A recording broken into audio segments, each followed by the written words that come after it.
انمول الیاس اور پنکی کے حوالے سے کچھ اپڈیٹس وغیرہ آئی ہیں جو کہ جیو نیوز اور باقی نیوز وغیرہ کی بھی آفیشیل ویب سائٹس پہ بھی انہوں نے پوسٹ کی ہیں اور تمام نیوز چینلز پہ یہ چیزیں ابھی بھی چل رہی ہیں کہ تقریباً 100 GB کے قریب جو ہے اس کے موبائل میں ایک ان یوزول قسم کا ڈیٹا وغیرہ ملا ہے.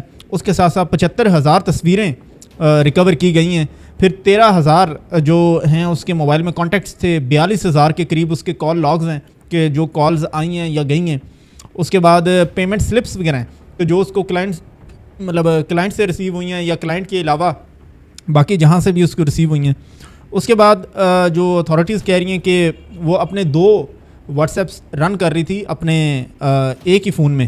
اس کے بعد جو پہلے اتھارٹیز نے بات کی تھی کہ اس سے اسلحہ بھی برآمد ہوا ہے, کوکین بھی ملی ہے اور باقی بھی اس سے جو ہے وہ ڈرگز وغیرہ ملی تھی جن کی مالیت تقریباً 1.5 ملین تھی, یعنی تقریباً 15 لاکھ روپے پاکستانی آپ کہہ سکتے ہیں کہ اس کے پاس جو آن سپورٹ چیزیں موجود تھیں.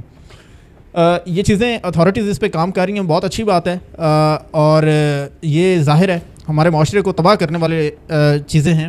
لیکن اس میں کچھ سوالات ہیں جو میں چاہوں گا کہ لوگ خود ان چیزوں کے بارے میں سوچیں اور سوچنے کے بعد ایک تو آپ اپنی قیمتی رائے کا اظہار کمنٹ باکس میں ضرور دیا کریں. ہمارے لیے آپ بہت قابل احترام ہیں اور یہ ضروری ہے تاکہ ہمیں آپ کا اندازہ ہو کہ آپ کیا چیزیں سوچتے ہیں, کیونکہ ہماری کوشش ہے کہ پڑھی لکھی آڈینس کے لیے کم از کم ان کو یہ چیزیں نالج بیس دی جائیں کہ وہ خود سوچنے سمجھنے کے قابل ہوں, خود ان چیزوں کے بارے میں جاننے کے ریسرچ کرنے کے قابل ہوں.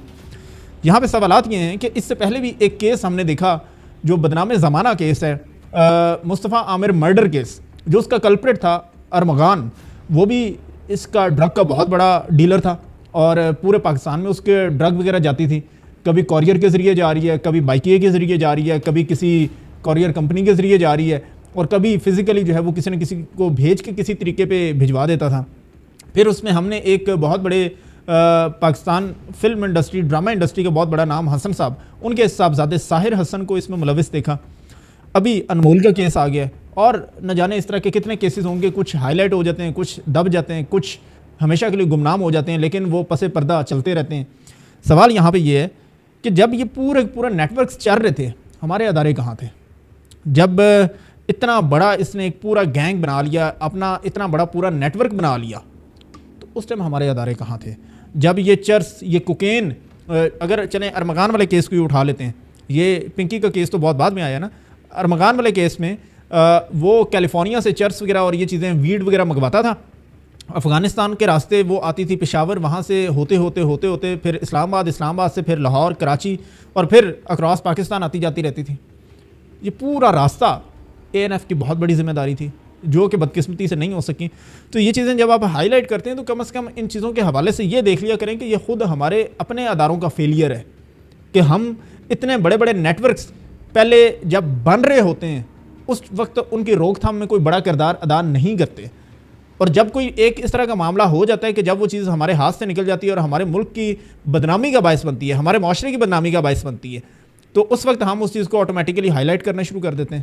تو یہ وہ سوالات ہیں, یہ وہ چیزیں ہیں کہ جس کے اوپر سوچنا چاہیے. اس کے ساتھ ساتھ جو ارمغان کیس آیا تھا اس میں بھی یہ کہا جا رہا تھا کہ بہت بڑے بڑے نام سیاستدانوں کے, بیوروکریٹس کے, ان کے بچوں کے بھی شامل ہو سکتے ہیں, اور ہم نے دیکھا ہوئے یہی چیز انمول ایک لڑکی نکلتی ہے, نکل کے اتنا بڑا نیٹ ورک کریٹ کرتی ہے اور اس کے بعد بہت واضح طور پہ اپنے کلائنٹس کو اتنا مطمئن طریقے سے کہتی ہے کہ اگر مجھے کچھ ہو جاتا ہے اور اگر میں مر بھی جاتی ہوں تو اس کے باوجود میرے دوست, میرے باقی جو قریبی لوگ ہیں تو وہ اس نیٹ ورک کو ایز اٹ از چلائیں گے. آپ کو آپ کا مال, آپ کا پروڈکٹ, آپ کی چرس, آپ کی کوکین, آپ کی ویڈ, باقی چیزیں آپ کو پہنچتی رہیں گی. وہ آڈیو لیک جو ہے بہت عرصہ پہلے شاید آپ نے دیکھی ہوگی, سنی ہوگی. تو جب 12 مئی کو اس کو اریسٹ کیا تھا نا, اس سے پہلے یہ ساری چیزیں جب وہ آڈیو تازہ سامنے آئی تھی تو اس وقت یہ چیزیں, یعنی آپ اندازہ کر لیں کہ اتنا اسٹرانگ نیٹ ورک ہے کہ اس کو اپنے جانے کی بھی پرواہ نہیں ہے.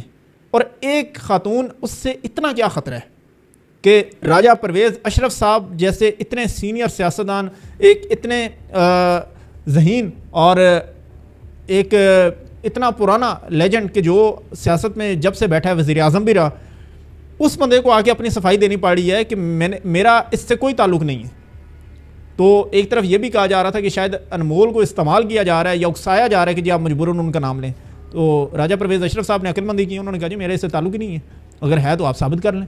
اب یہ وہ ساری کی ساری چیزیں ہیں، سوچنے والی ہیں، سمجھنے والی ہیں. اشارتاً آپ کو سمجھ تو آ گئی ہوگی کہ میں کس حوالے سے بات کر رہا ہوں.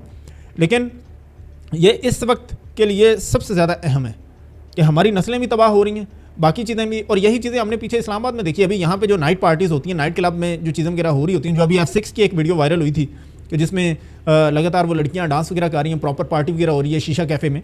تو اب وہ لا ڈیلٹا شیشہ cafe something like that, اس طرح کا اس کو کچھ نیم تھا.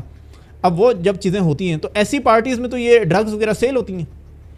ان پارٹیز پہ ریڈ کیوں نہیں کیا جاتا؟ اس کے اوپر اتھارٹیز کیا کہہ رہی ہیں، جس کے اوپر مجھے سب سے زیادہ حیرت ہوئی کہ جی آیا ان کے پاس پرمٹ بھی تھا اس پارٹی کو آرگنائز کرنے کا یا نہیں تھا؟ آپ پارٹی کو رو رہے ہیں، آپ یہ کیوں نہیں سوچتے کہ یار یہ ہے ہی جب غلط ہے، ایک بد تہذیبی ہے، ایک غلط چیز ہے، تو آپ اس کے پرمٹ پہ کیوں بیٹھے ہیں؟ اگر فرض کریں ان کے پاس پرمٹ نکل آتا ہے تو اٹ مینس کہ آپ بے بس ہیں، آپ کوئی ایکشن نہیں لیں گے. ان چیزوں کے اوپر ضرور سوچیں.